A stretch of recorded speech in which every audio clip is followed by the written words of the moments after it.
My parents sold my lake house to pay for my sister's $150,000 wedding. They laughing, "Thanks for the wedding present." I smiled and told them to check their mail. Their faces froze when they saw. I am Audrey, 34 years old, and the lake house my grandfather left me was my sanctuary, my future, and my most treasured possession. When I discovered my parents had secretly sold it to fund my sister Hannah's extravagant wedding, something inside me broke. Our family had always operated with a clear hierarchy, with Hannah at the top and me somewhere near the bottom. But this betrayal crossed a line I never imagined possible. Before I continue my story, let me know where you are watching from in the comments. Hit that like button and subscribe if you want to hear more stories about standing up to family betrayal. My grandfather Jack was the one person in my family who seemed to truly see me. While my parents were constantly distracted by Hannah's demands and dramatics, Grandpa Jack would take me fishing, teach me how to fix things, and tell me stories about his own childhood. He was a self-made carpenter who built his lake house with his own 2 hands in the 1970s, and I spent every summer there from age 5 until I left for college. The lake house sat on 3 acres of waterfront property on Lake Winnipesaukee in New Hampshire. It was not fancy by modern standards. A 3-bedroom rustic cabin with a massive stone fireplace, wooden beams and windows that opened to a panoramic view of the water. The dock stretched 20 feet into the lake, and I spent countless hours sitting at its edge with my feet dangling in the cool water. The boathouse held Grandpa Jack's old fishing boat, and the canoe he taught me to paddle when I was just 7. Every corner of that property held memories that defined my childhood. When Grandpa Jack passed away 6 years ago, everyone assumed the lake house would be divided among all the grandchildren, or sold to distribute the proceeds, but in his will, he specifically left it to me. I can still remember the moment his attorney read those words. To my granddaughter Audrey, who appreciates the value of hard work and solitude, I leave my lake house and all its contents in the hope that she will find the same peace there that I did. The look on my parents' faces was one of genuine shock. My mother recovered quickly, putting on a smile that did not reach her eyes. "How wonderful, Audrey. You always were Jack's favorite." The words were congratulatory, but the tone suggested I had somehow cheated. My father simply looked disappointed, likely calculating the lost potential income from a sale.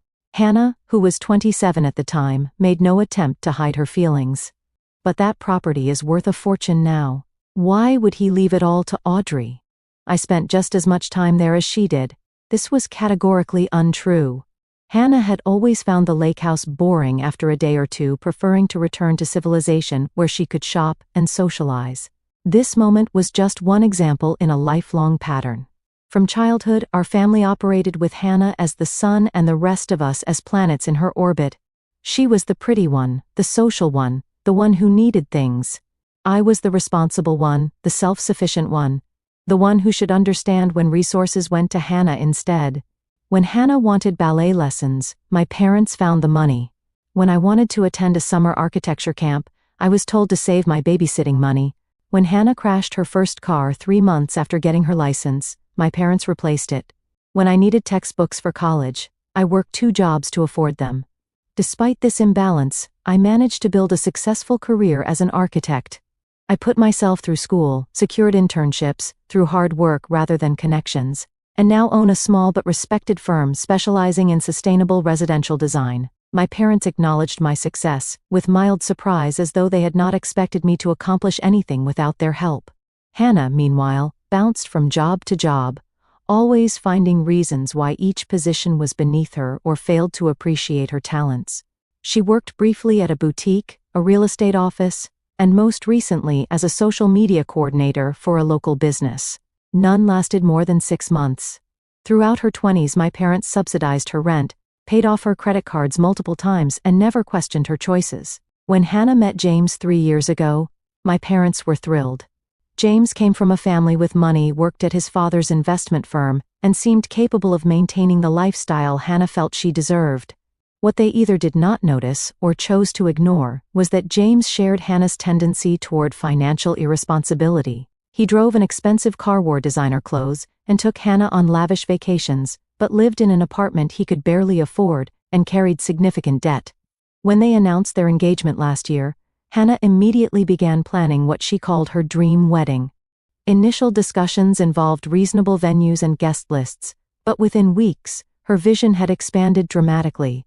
The guest list grew from 100 to 300 people. The local country club was replaced by an exclusive resort. The simple white dress became a custom designer gown. I was genuinely happy for my sister and offered to help with planning. I even suggested that the lake house could be a beautiful rehearsal dinner venue or perhaps a location for pre-wedding photos. I attributed this to her desire for more glamorous settings, never imagining the truth. As the wedding planning progressed, my parents began looking increasingly stressed during family dinners. My father, normally quick to boast about business successes, became vague when asked how work was going. My mother developed a new habit of checking her phone whenever financial topics arose. When I directly asked if they were concerned about wedding costs, my father dismissed the question with forced cheerfulness. "Your sister only gets married once," he said. Though we all knew this was statistically unlikely, given Hannah's history of brief, intense relationships, we want her day to be perfect. I offered to contribute a few $1,000s toward the wedding, though it would strain my own budget. My mother almost seemed ready to accept before my father interrupted. "That is very generous, Audrey, but unnecessary. We have it under control." In retrospect, the signs were there. I simply failed to imagine how far my parents would go to maintain the family dynamic that had defined our lives for decades. 6 months before the wedding, the subtle hints that something was wrong became impossible to ignore. Hannah's Instagram feed transformed into a showcase of extravagance. There was the reveal of her dress, which she mentioned had been handcrafted in France. There were sample photos from her chosen photographer, who I later learned charged $15,000 for a wedding package. There were weekly updates about floral arrangements, custom invitations, and monogrammed everything. During a Sunday dinner at my parents' house, I casually mentioned that I planned to spend a long weekend at the lake house to do some maintenance and check on the property. "Oh, you do not need to bother with that," my mother said quickly. "Your father hired someone to look after things." This was news to me. "Really? Who? I have been working with Ted Johnson for years." "Just someone new," my father replied suddenly. "Very interested in his mashed potatoes. Ted retired." That was strange, since I had spoken with Ted just 2 months earlier, and he had mentioned no plans to retire. I made a mental note to call him the next day. When I tried his number, went straight to voicemail. I tried again later in the week with the same result. I told myself he was probably just busy, but something felt wrong. Around this same time, I noticed my parents had removed several family photos from their living room walls, specifically ones that included the lake house in the background. When I asked about this, my mother claimed they were being reframed. Then came the shopping spree. Hannah arrived at another family dinner wearing a diamond bracelet I had never seen before. "Early wedding gift from Mom and Dad," she explained, jangling it on her wrist. The following week she announced she and James had booked a 3-week honeymoon to Bali and the Maldives, staying in overwater bungalows and private villas. The week after that, she pulled up in a brand new BMW, replacing her perfectly functional car. Where is all this money coming from? I asked my friend Sophia over coffee. Hannah's wedding has morphed into something out of a celebrity magazine. And now there are all these expensive gifts too. Maybe James's family is contributing, Sophia suggested. Did not you say they have money? The theory made sense until I ran into James at a local restaurant where I was picking up takeout. He was having dinner with a colleague, and I stopped briefly to say hello. "Audrey, just the person I wanted to see," he said, giving me an unexpected hug. "I have not had a chance to thank you properly." "Thank me for what?" "For your incredibly generous contribution to the wedding," he said. "Hannah told me how much it means to her to have your support." I stood there utterly confused. My contribution. James suddenly looked uncomfortable, realizing he might have spoken out of turn. "You know what, I think I misunderstood something," Hannah said. "Never mind." I left with my takeout and a growing sense of unease. The next strange incident occurred when I received a call from Dorothy Matthews, whose property bordered the lake house on the north side. "Audrey, dear, I wanted to check in about the sale. Will you still be coming up to visit occasionally? We will miss seeing you around." My heart started pounding. "Dorothy, what sale are you talking about?" There was a long pause. Oh my. I think I may have spoken out of turn. "Perhaps you should talk to your parents." I pressed for more information, but Dorothy suddenly remembered an appointment and ended the call. I immediately tried calling the lake house landline, something I rarely did since I usually just showed up. The number was no longer in service. I checked my online banking and noticed something else concerning. There had been 3 failed attempts to access my primary savings account, all using an incorrect password. The attempts had come from an IP address I did not recognize. At this point, I could no longer ignore the mounting evidence. Something was happening with the lake house, and my parents were being deliberately deceptive. I decided to take a day off work and drive up to see the property for myself. The 3-hour drive from Boston to Lake Winnipesaukee gave me plenty of time to consider the possibilities. Perhaps my parents had rented out the lake house to help pay for the wedding, though they had no legal right to do so. Maybe they had borrowed against it somehow, though again they had no authority. The worst-case scenario seemed too awful to contemplate. I tried to reassure myself. My name was on the deed. The property taxes came out of my account automatically. Grandpa Jack's will had been crystal clear. Whatever was happening, I told myself, could be fixed. As I turned onto the familiar gravel road leading to the lake house, I noticed fresh tire tracks that had carved deeper ruts than usual. The old wooden sign reading Whitaker's Rest that had hung at the entrance for decades was gone. Then, I saw the moving truck. My first thought, bizarrely, was that someone was delivering furniture. Maybe my parents had decided to surprise me with new pieces for the lake house, though that would be wildly out of character. But as I pulled closer, I saw people carrying things out of the house, not in. A middle-aged couple stood in the driveway directing the movers. The woman was pointing toward the boathouse, while the man checked something off on a clipboard. Neither was anyone I recognized. I parked my car and approached them, trying to remain calm. "Excuse me, what is going on here? This is private property." The woman turned to me with a friendly smile. "Oh, hello there, are you from the neighborhood?" "No. This is my house," I said firmly. "I am Audrey Whitaker. This property belongs to me." The couple exchanged confused glances. The man stepped forward, extending his hand. "I am Robert Peterson, and this is my wife, Linda. There must be some mistake. We purchased this property 3 weeks ago. We closed on it last Friday." My legs nearly gave out beneath me. "That is impossible. I never sold this house. There must be some misunderstanding." Robert looked concerned now. He walked to his car and retrieved a folder of documents which he handed to me. "Here are all the sale papers. We bought it from Thomas and Elizabeth Whitaker. Are they relatives of yours?" "My parents. They had sold my house without my knowledge or consent." I flipped through the documents with trembling hands, seeing my parents' signatures on page after page. Then I saw something that made my blood run cold. My signature. Or rather, a poor imitation of it. "This is not my signature," I said, my voice barely above a whisper. "I did not sign these papers. I never agreed to sell this property." The Petersons looked horrified. "We had no idea," Linda said. "The sale went through a realtor, and everything seemed legitimate. We have already sold our previous home." I handed the papers back, struggling to maintain composure. "I am sorry, but I need to speak with my attorney. This property was left to me by my grandfather. My parents had no right to sell it." I somehow managed to get back to my car before the tears came. I sat there sobbing uncontrollably, staring at the home that had been mine yesterday and now apparently belonged to strangers. Through the windshield I could see the Petersons having an animated discussion, occasionally glancing my way with concerned expressions. After pulling myself together enough to drive, I headed straight to the county records office. The clerk was sympathetic as I explained the situation and helped me locate the relevant documents.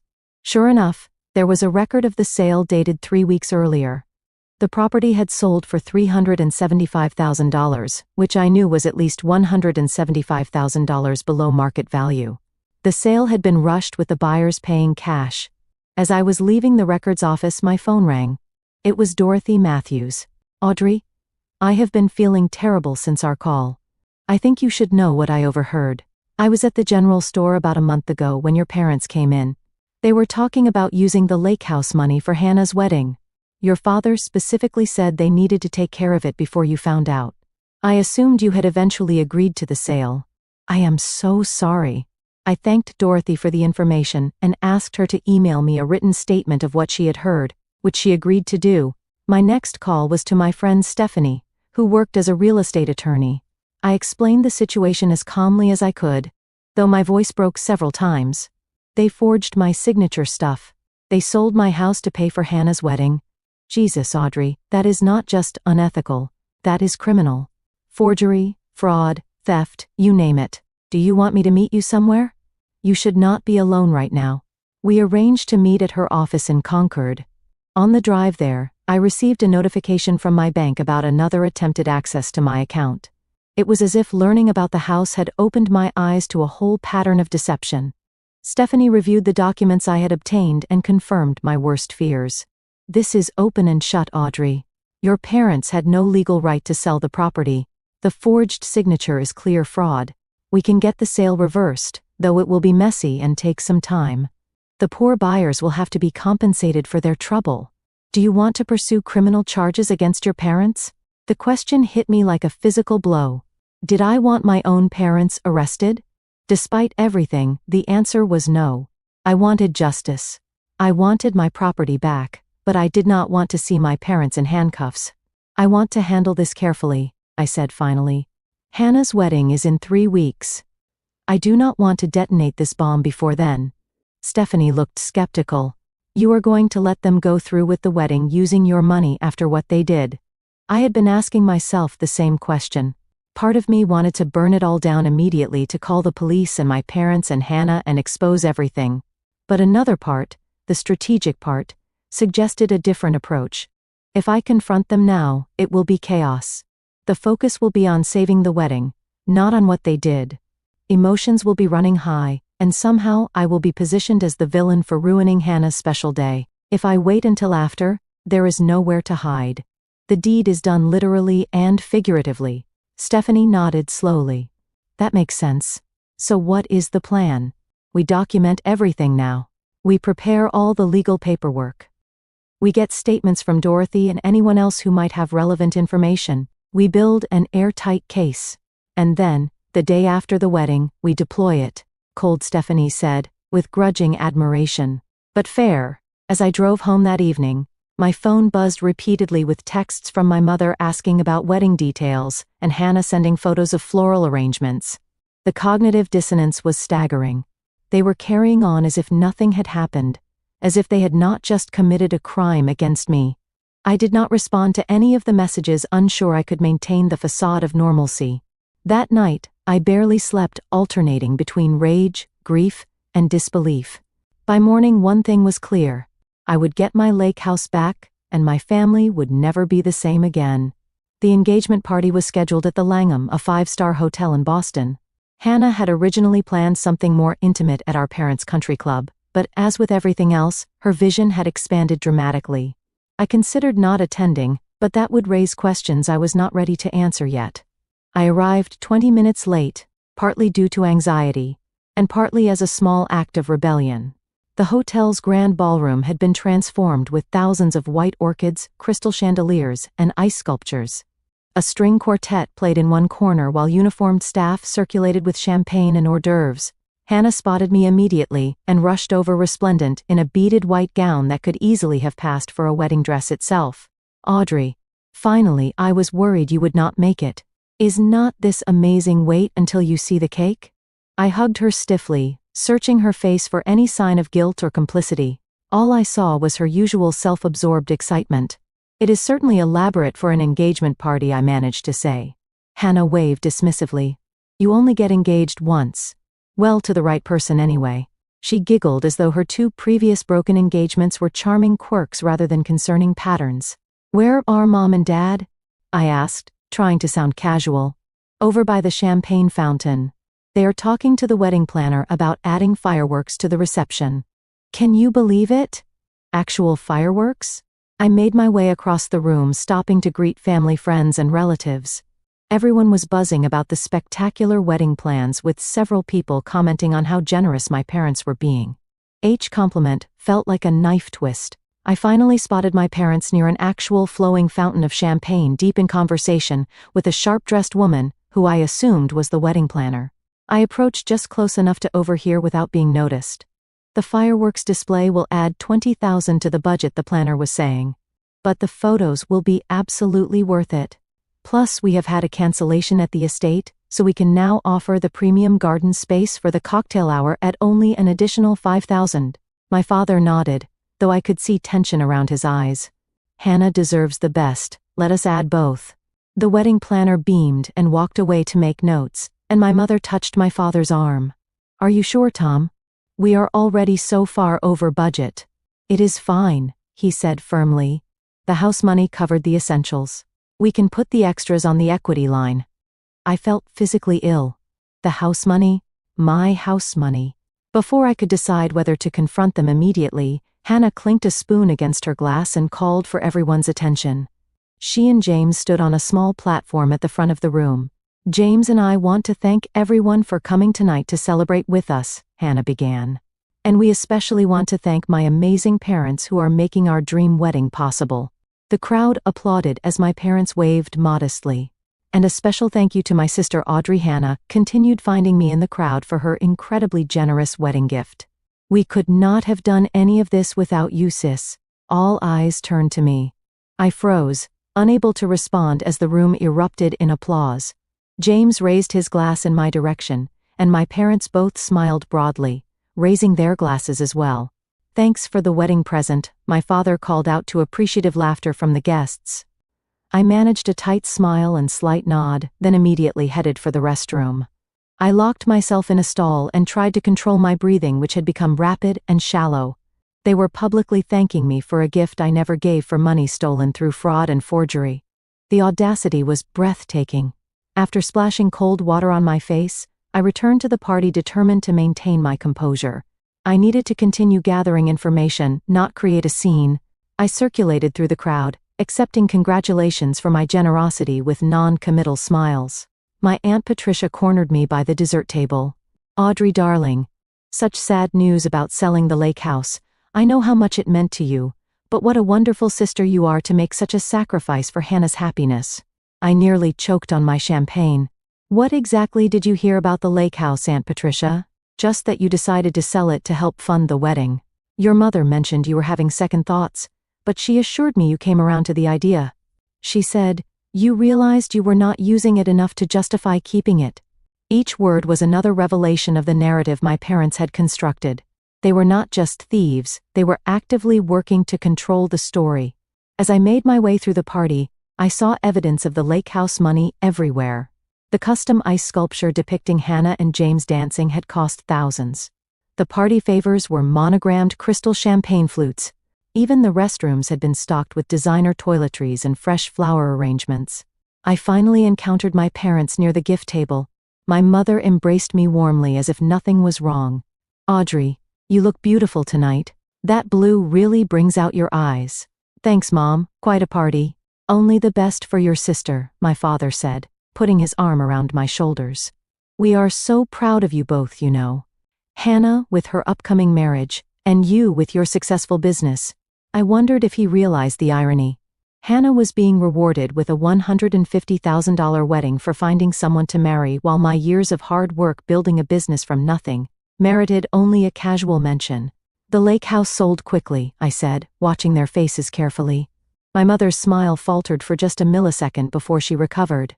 Oh, have you been up there recently? I met the new owners, I said, keeping my voice neutral. The Petersons, they seem nice. My parents exchanged a quick glance. My father cleared his throat. Yes, while property values in that area have really peaked, it was a good time to sell. Funny, I do not remember putting it on the market. Another glance between them. My mother laughed nervously. Audrey, this is hardly the time or place for this discussion. We should focus on celebrating Hannah's engagement. You are right, I said, smiling. We will have plenty of time to discuss it later. I left the party shortly after, unable to stomach any more of the farce.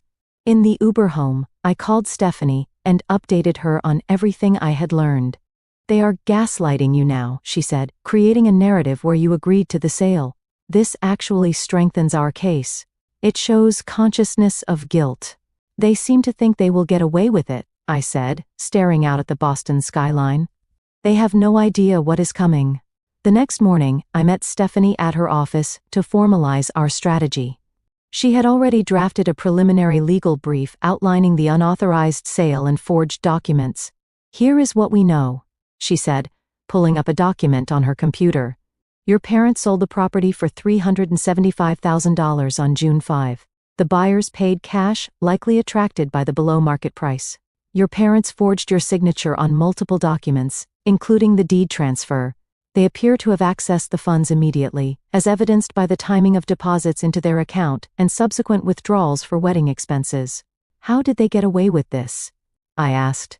"Do not these documents require notarization?" "That is our next avenue to investigate.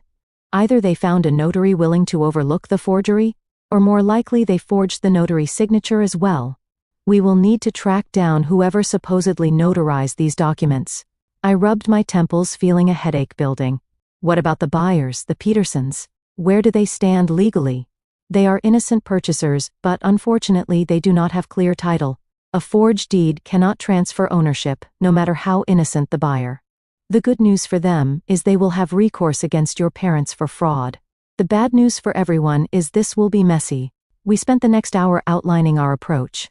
Stephanie would file for an emergency injunction to prevent any further financial transactions related to the property. She would also prepare documents to report the forgery to the district attorney's office, though we would hold off on filing those until after the wedding. "We should also consult with a criminal attorney," Stephanie suggested. "The DA may want to pursue charges regardless of your wishes once this comes to light." She connected me with Martin Klein, a criminal defense attorney who occasionally worked with her firm. He agreed to meet us for lunch. "This is a clear case of fraud, forgery, and theft," Martin said, after hearing the details. "The DA could absolutely pursue charges, and with the evidence you have, conviction would be likely. Your parents could be looking at substantial fines and potentially jail time." The thought made my stomach turn. "Is there any way to resolve this without criminal charges?" "Possibly," Martin said. "If they immediately acknowledge what they did, return all the money, and make restitution, the DA might be persuaded to accept a plea deal with probation rather than incarceration. But that depends on many factors, including the DA's discretion and your parents' cooperation." Over the next week, I assembled a comprehensive file documenting every aspect of the fraud. Dorothy Matthews provided a written statement about the conversation she had overheard. I obtained bank records showing the suspicious deposit into my parents' account. Stephanie located the notary whose stamp appeared on the documents, who confirmed she had never notarized those papers and would provide an affidavit stating her stamp had been used fraudulently. Most damning of all, I found online posts from Hannah about wedding expenses that directly correlated with withdrawals from my parents' account after the lake house sale. In one post, she shared photos of her $15,000 dress. On the same day, my parents withdrew that exact amount. "What about the emotional impact?" I asked Stephanie during one of our planning sessions. "I want them to understand what they have taken from me. It was not just property. It was my connection to my grandfather, my memories, my future plans for that place." "That is why I suggested the letter," Stephanie said. "The legal documents handle the factual and financial aspects. The letter is where you can address the personal betrayal." I spent days drafting, revising, and redrafting that letter. How do you adequately express the feeling of having your own parents steal from you? How do you convey the depth of betrayal when the people who should protect you decide your inheritance is theirs to take? In the end, I kept it simple and direct. "Mom and Dad, what you did was not just illegal. It was a profound betrayal of trust. The lake house was not just property to me. It was my connection to Grandpa Jack, who saw me when the rest of the family did not. It was my sanctuary when life became overwhelming. It was my future, my plans, my dreams. You took that from me without asking. You forged my name. You lied to everyone, creating a fiction where I had consented. You spent the money on one day of celebration for Hannah, prioritizing her desires over my rightful inheritance. I am pursuing all legal avenues to reclaim what is mine." The attached documents outline the serious legal consequences of your actions. This could have been avoided with a simple conversation. Instead, you chose deception and theft. Hannah's wedding will proceed as planned. I will not punish her by disrupting her day, though I have serious questions about her knowledge of and complicity in this scheme. But once the wedding is over, there will be a reckoning. Audrey. As the wedding approached, Maintaining the charade became increasingly difficult. Hannah sent daily texts with wedding updates. My mother called repeatedly about my bridesmaid dress fittings and rehearsal dinner details. My father emailed asking if I was planning to give a toast at the reception. I responded to each communication with minimal engagement, pleading work commitments when possible. I attended the necessary pre-wedding events, including the final dress fitting and the rehearsal dinner, maintaining a detached politeness that several relatives commented on. "You seem distant, Audrey. Is everything okay?" my uncle asked during the rehearsal dinner. "Just busy with work," I replied with the smile I had perfected over the past weeks, and a bit tired from all the wedding excitement. The night before the wedding, I could barely sleep. I reviewed the plan one final time: attend the wedding, maintain composure, allow Hannah her day.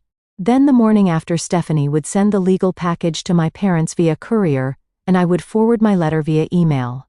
The reckoning would begin. As I finally drifted off to sleep, I thought of Grandpa Jack, and what he would say about all this. I could almost hear his voice. "Stand your ground, Audrey. Some things are worth fighting for." The wedding day arrived with perfect weather, as if even nature was conspiring to give Hannah her ideal day. The ceremony was scheduled for 4 p.m. at St. John's Episcopal Church, with the reception to follow at the Rosewood Estate, one of the most exclusive venues in the region. I arrived at the church early for the bridesmaids' photographs, wearing the pale pink gown Hannah had selected. The photographer positioned us on the church steps, arranging and rearranging us for the perfect composition. Hannah stood in the center, radiant in her custom French gown with its 15-foot train and delicate beadwork that had taken artisans hundreds of hours to complete. Throughout the photo session, I maintained my composure by mentally cataloging the costs. Hannah's dress, $15,000. Professional hair and makeup for the bridal party, $3,000. Photographer and videographer package, $15,000. Flowers for the church, $8,000. Each item represented another piece of my stolen property. Another memory of the lake house converted into ephemeral wedding trappings. The ceremony itself was elaborate, with a string quartet, professional opera singer, and custom-written vows. Hannah cried beautifully on cue, her makeup somehow remaining perfect. James looked handsome and polished in his designer tuxedo. My parents beamed from the front row, the proud architects of this perfect day. I performed my bridesmaid duties mechanically, holding Hannah's bouquet during the ring exchange, adjusting her train as needed, smiling for photographs. Inside, I felt nothing but a cold determination to see this through.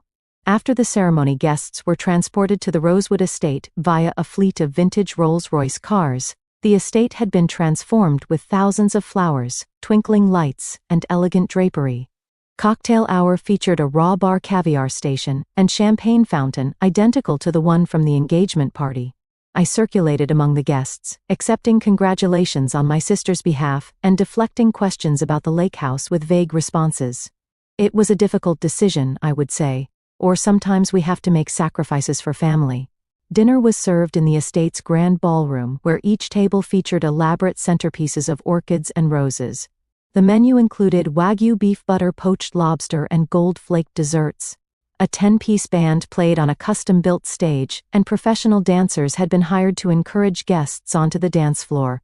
During the toasts, my father stood and raised his glass. "To my beautiful daughter Hannah, and her wonderful new husband James.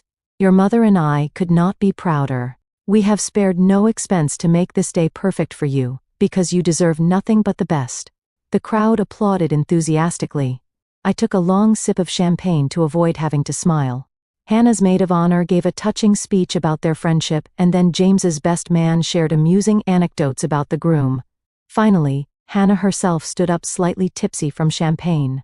"I just want to thank everyone who made this day possible," she said, her voice thick with emotion.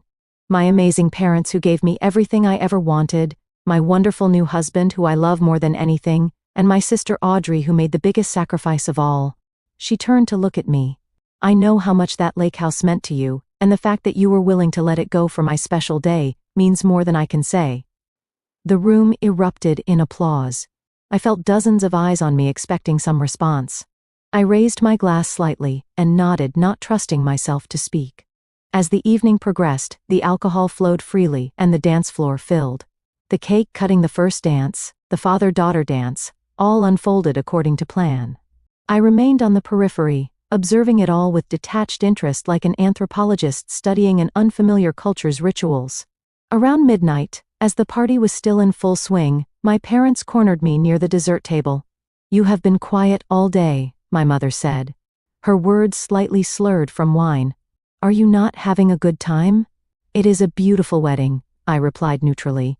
"The best money could buy," my father said, with a wink. "Or the best lake house could buy, I should say." He laughed at his own joke. "We never properly thanked you," my mother added, squeezing my arm, "for understanding about the house. It really was the only way to give Hannah the wedding she deserved." I looked at them both, these people who had raised me, who had just admitted to stealing from me as casually as commenting on the weather. A strange calm settled over me. "You should check your mail tomorrow," I said, with a slight smile. My father frowned. "What? Why?" "Just some information I think you will find interesting," I said. "Enjoy the rest of the evening." I walked away, leaving them looking confused. It was the only moment of satisfaction I had felt all day. The wedding concluded with a grand sparkler send-off, as Hannah and James departed for their 3-week honeymoon in a vintage Bentley. Guests tossed rose petals and cheered as the car pulled away. My parents stood arm in arm, looking exhausted, but triumphant. I returned to my apartment and sent a text to Stephanie, "Wedding complete. Proceed as planned tomorrow." The next morning at precisely 9 a.m., a courier delivered the legal package to my parents' home. It contained documentation of the forgery statements from witnesses' bank records, showing the transfer of funds and legal notices of the actions being taken to reverse the sale and investigate the fraud. Simultaneously, I sent my letter via email to both my parents. At 9:15, my phone began ringing. First my father, then my mother, then back to my father again. I let each call go to voicemail. At 9:30, the text started. "What is this, Audrey? Call us immediately, my father. There has been a terrible misunderstanding. Please answer your phone, my mother. You cannot do this to us, to your sister. We need to talk." My father again. I did not respond to any of them. By noon, other family members began calling. Apparently, my parents had started reaching out to relatives, either for support or to try to manage the narrative. My phone buzzed constantly with messages expressing confusion, shock, and in some cases outrage on my behalf. At 1 p.m., I received a call from an unknown international number. It was Hannah calling from her honeymoon. "What the hell, Audrey? Mom and Dad are completely freaking out. They said you are suing them. On the day after my wedding. How could you be so selfish? Did they tell you why I am suing them?" I asked calmly. "Something about the lake house. They said you changed your mind about helping with the wedding, and now you are being vindictive. Hannah, they forged my signature and sold my house without my permission. They stole from me to pay for your wedding. Did you know about—" There was a long pause. "I knew they were using money from the lake house sale," she finally said, her voice smaller. "But they told me you had agreed to it, that you were doing it as a wedding gift.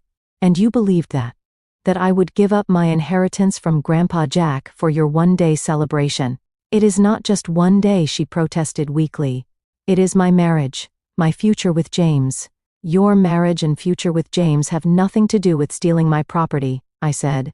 "If you knew nothing about the forgery, then my issue is not with you. But if you were complicit in any way, there will be consequences for that too." Hannah started crying. "You are ruining everything. We are going to have to come home early now. James is furious. I am sorry your honeymoon is being interrupted." I said, not feeling sorry at all. "But this is a situation of Mom and Dad's making, not mine." After hanging up, I turned off my phone. I needed space from the barrage of family drama. Instead, I called Stephanie from my landline for an update. "Your parents contacted my office," she reported. "They are asking for a meeting, saying they want to resolve this as a family without legal involvement." "Too late for that," I said. "What about the Petersons?" "They are understandably upset. I've explained the situation and they are cooperating with the process to unwind the sale. They will be seeking damages from your parents for the fraud, but they are not blaming you." By evening, I turned my phone back on to find dozens of missed calls and messages. Most notably, a text from my father, "Family emergency meeting, tomorrow at our house, 2 p.m. Please come, we need to fix this." I consulted with Stephanie and Martin, who both advised me not to meet with my parents alone. We agreed that Stephanie would accompany me as my legal representation. When we arrived at my parents' house the next day, I was surprised to find not just my parents waiting, but also Hannah and James, apparently back early from their honeymoon, my father's brother, Uncle Steve, and my mother's sister, Aunt Patricia.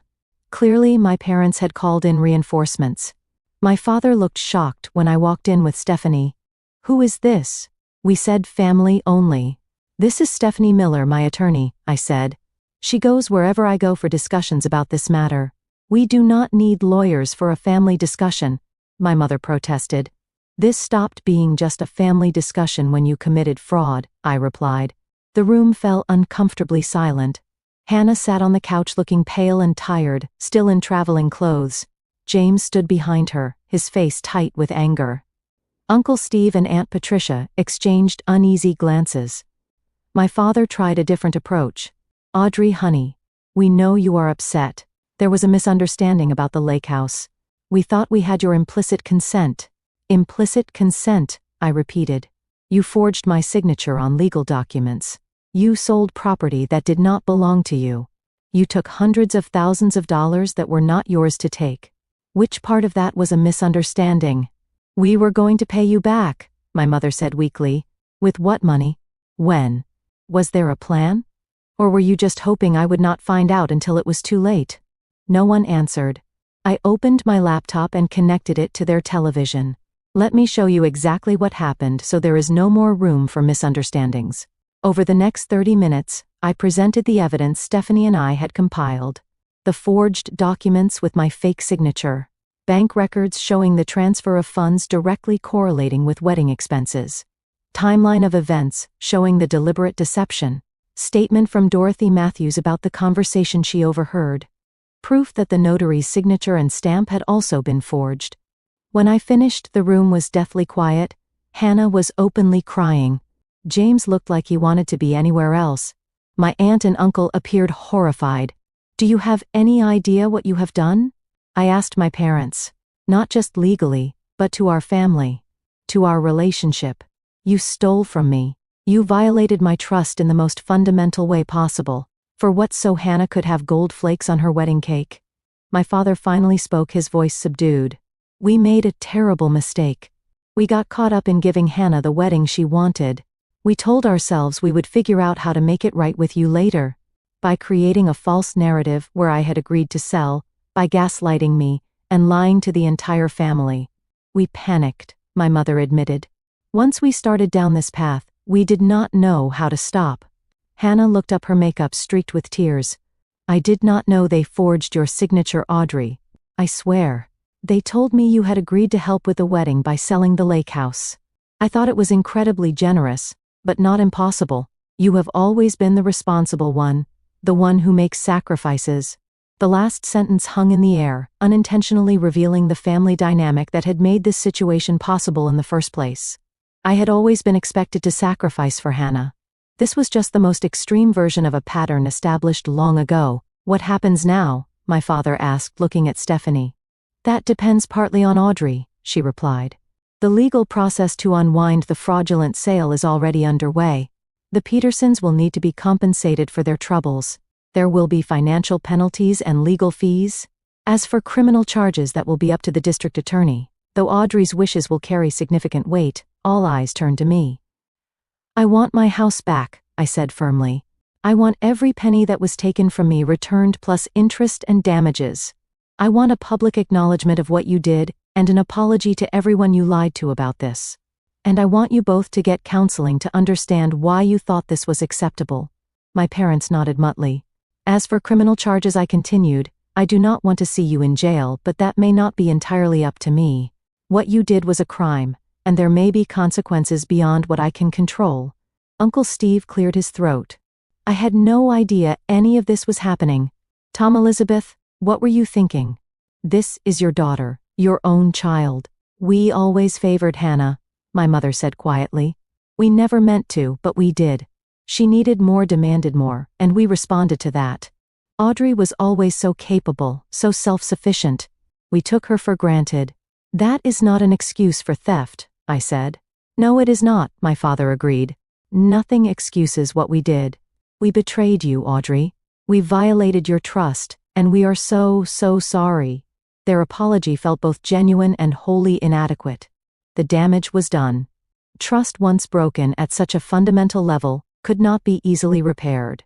We will do whatever it takes to make this right, my mother added.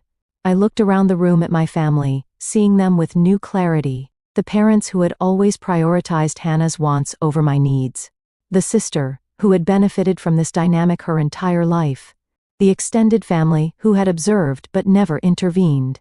Making this right will take time, I said finally, and things will never be the same between us. That is the real cost of what you did. As Stephanie and I left the house, I felt a strange mix of vindication and sadness. I had stood up for myself, but at what cost? The family I had known was irreparably changed.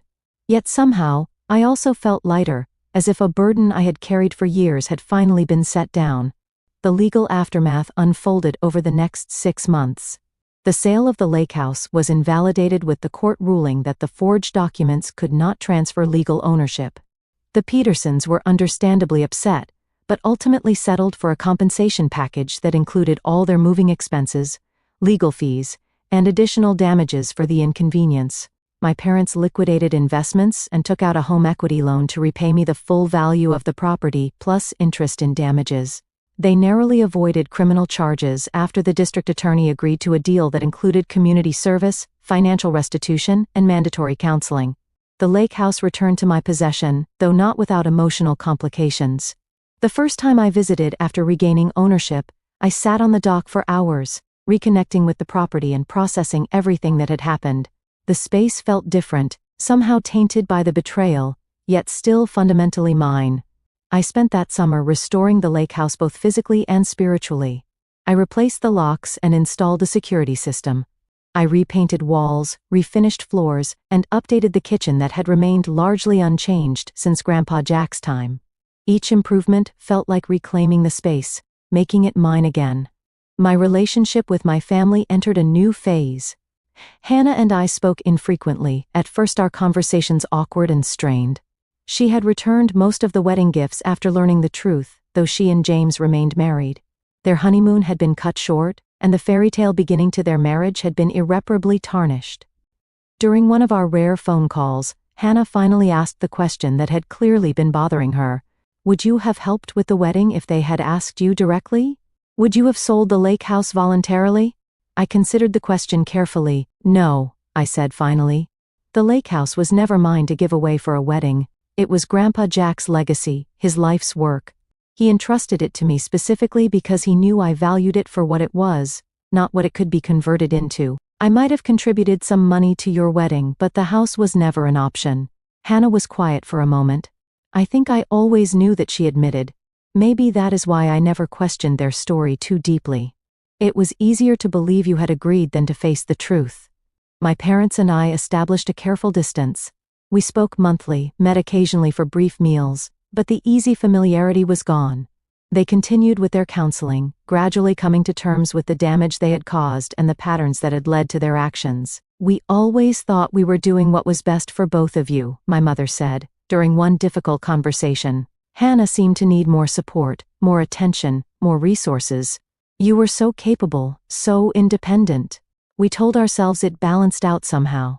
It never balanced, I replied. You took my independence as permission to give everything to Hannah. Being self-sufficient became a punishment. My father nodded slowly. We see that now. We failed you, Audrey, not just with the lake house, but throughout your life. We took your strength for granted instead of nurturing it. These conversations were painful, but necessary. They represented the first honest exchanges we had ever had about the family dynamic that had shaped all our lives. 6 months after the wedding, I held a small gathering at the restored lake house. I invited close friends who had supported me through the ordeal, as well as a few extended family members who had reached out with genuine concern. My parents and Hannah were not invited, a boundary that felt necessary for my healing. As we sat around the fire pit that Grandpa Jack had built with his own hands, watching the sunset over the lake, my friend Sophia raised her glass. To Audrey, who taught us all that standing up for yourself is not selfish, it is necessary. The simple toast brought tears to my eyes. For so long I had accepted the narrative that putting my own needs first was somehow wrong, that sacrifice was my designated role in the family. Breaking that pattern had been painful, but essential. The lake house became my sanctuary in a new way. I began spending one weekend a month there, sometimes alone, sometimes with friends. I established new traditions, new memories. I planted a garden that bloomed in spring, built a reading nook in the sunroom, and learned to sail on Grandpa Jack's old boat that I had carefully restored. A year after the wedding, Hannah and James welcomed their first child, a daughter they named Emma. The birth created an opportunity for cautious reconciliation. I visited them in the hospital holding my tiny niece and feeling the complicated emotions of family bonds that persist despite deep wounds. "I want her to know her Aunt Hannah," said, watching me rock the baby. "I want her to know the lake house and Grandpa Jack's legacy. I want things to be different for her than they were for us." It was the closest thing to a genuine apology I had received from my sister, an acknowledgement that the patterns needed to change for the next generation. 2 years after the wedding, I invited my parents to the lake house for the first time since the incident. It was a brief visit, just an afternoon, but an important step. They walked through the renovated space with visible emotion, noting the changes I had made while respecting the original character of the home. "Jack would be proud of what you have done here," my father said quietly, running his hand along the original woodwork. "He always said, you understood the value of this place in a way the rest of us never did." My mother paused by the framed photo of Grandpa Jack that I had placed prominently in the living room. "We lost sight of what matters," she said. "We got caught up in appearances, in Hannah's demands, in our own insecurities as parents. We forgot that some things are worth more than money can measure." Their visit was neither a full reconciliation nor a complete forgiveness, but rather an acknowledgement that healing is a process, not an event. Some trust might eventually be rebuilt, but our relationship would never return to what it was before. Perhaps that was for the best. The most important lesson I learned through this ordeal was about the nature of boundaries. For years I had allowed my family to take advantage of my independence and resilience. I had accepted less while Hannah received more, telling myself it did not matter that I did not need their support or approval. But in doing so, I had enabled the very dynamic that ultimately led to the theft of my inheritance. Standing up for myself was not just about reclaiming the lake house, it was about reclaiming my place in the family narrative. It was about saying clearly, I matter, my needs matter, my inheritance matters, my boundaries matter. 3 years after the wedding, I stood on the dock at sunset watching the light play across the water. The lake house was fully mine again in every sense. I had defended it, reclaimed it, restored it, and made new memories within its walls. Grandpa Jack's legacy continued not just in the physical structure, but in the strength he had seen in me long before I recognized it in myself. As I prepare to end this story, I want to ask you a question. Have you ever had to stand up to family members who crossed important boundaries?